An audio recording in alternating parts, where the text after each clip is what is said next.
If Krita is using too much of your CPU or you want to keep your computer running a little smoother while you paint, then this tutorial is for you. In this video, I'm going to show you how to limit CPU processing core threads in Krita so you can control how many resources the app uses. This is especially helpful if you're working on a slower machine, multitasking, or just want better performance while keeping your system responsive. And before we jump in, if this tutorial helps you out, make sure to hit that like button and subscribe for more quick software guides like this.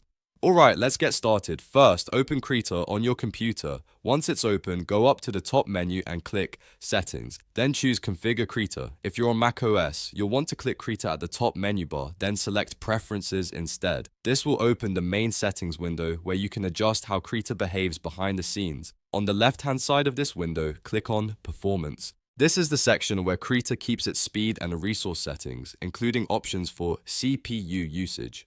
Once you're inside the performance panel, look toward the top and click the Advanced tab. This is important because the thread settings are usually located here rather than in the basic view.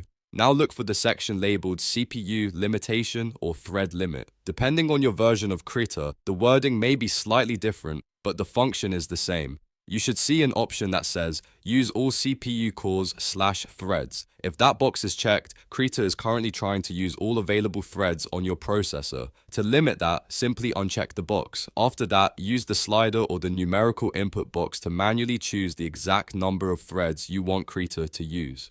A good starting point is to leave a couple of threads free for your operating system and other apps, especially if you use your computer for more than just art.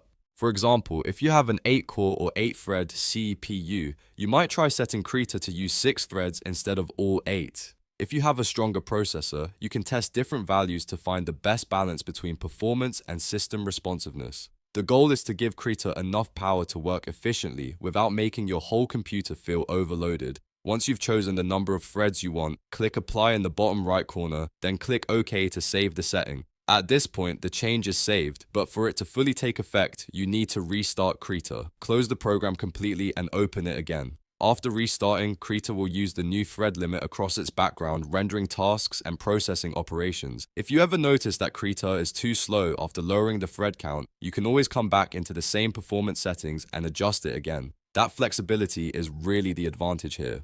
You can fine-tune Krita based on your own workflow, your hardware, and how much multitasking you do.